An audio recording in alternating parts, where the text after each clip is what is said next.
Alors la politique, David Doucan, ce matin de Noël, vous avez choisi de nous parler du rapport d'Emmanuel Macron à la religion.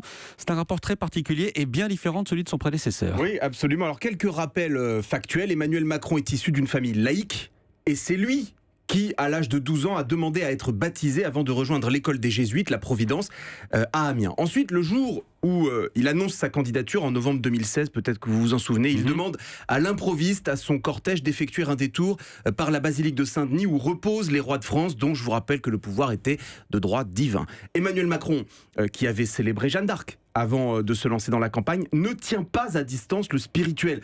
Au contraire, il le recherche, il l'épouse même, y compris dans son action politique. Écoutez ce qu'il disait à nos confrères du JDD en février 2017. Il assimilait la politique à une mystique, expliquant qu'il ne sépare pas Dieu du reste et il fait le lien entre la transcendance et l'immanence, ou encore ce qu'il confiait cette fois au Point en 2016. Nous sommes travaillés par un désir de transcendance, je me méfie de ceux qui n'ont foi en rien. Visait-il François Hollande? On peut se poser la question, tant sur le rapport à la religion, Emmanuel Macron est différent de son prédécesseur. François Hollande ne concevait l'action publique que comme purement et uniquement séculaire, alors qu'Emmanuel Macron pense au contraire que la transcendance qui s'exprime à travers les pratiques religieuses peut être utile à la démocratie. Et il faut avoir en tête tout ce que vous nous dites parce qu'Emmanuel Macron va prononcer un discours très attendu au mois de janvier sur la laïcité. Oui, et alors à cette occasion, je ne ferai pas pour ma part le pari d'un changement de pied à l'occasion de ce discours. Rien à voir entre la conception de la laïcité d'Emmanuel Macron et celle de Manuel Valls, par exemple. L'ancien Premier ministre est dans une logique de combat, alors que pour Emmanuel Macron, la loi de 1905 est d'abord un texte de reconnaissance, au sens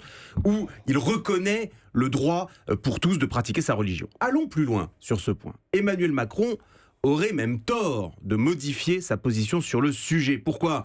Parce qu'en réalité, ceux qui lui demandent de tracer des lignes rouges, ceux qui pensent que le président de la République doit s'exprimer solennellement pour qu'enfin nos rues soient débarrassées des prières du même nom, tout cela lui tente un piège. Ils veulent l'obliger, sous prétexte qu'il faudrait refonder notre laïcité, à prendre position sur un autre sujet, celui qui les obsède réellement, à savoir la place de l'islam en France. Emmanuel Macron s'y refuse, parce qu'il pense qu'il n'y a pas de problème avec l'islam, mais avec l'islamisme radical, que l'on ne combat pas avec des grands discours sur la laïcité, à ma connaissance, mais avec des services de renseignement et de sécurité performants. Ensuite, sur le cadre de la loi de 1905, en tant que telle, pourquoi la changer ? Le problème n'est pas la loi, mais son application. Ce qui est intolérable, c'est qu'il faille une manifestation d'élus à Clichy-la-Garenne pour que le préfet prenne enfin les mesures pour que cessent les prières de rue. Ce qu'il faut, c'est que les dépositaires de l'autorité fassent appliquer la loi sans hésitation quand c'est nécessaire, comme à Béziers par exemple, où Robert Ménard a dû déménager la crèche qu'il avait installée dans le hall de sa mairie vers celui d'un hôtel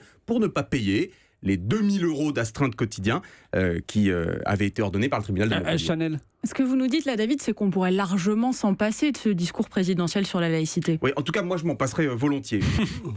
En quoi tous ceux à droite comme à gauche, qui le réclament à corps et à cri, ont-ils besoin d'une grande intervention ? Ne savent-ils pas lire ? La loi de 1905 tient en quelques lignes, elle se comprend très bien. Je ne vois pas bien quel besoin impérieux il y a à obliger le président à en faire l'exégèse. Et on va en reparler tout à l'heure à 8h15, puisque notre invité sera le porte-parole des évêques de France, Monseigneur Ribado Dumas. Merci David Doucan.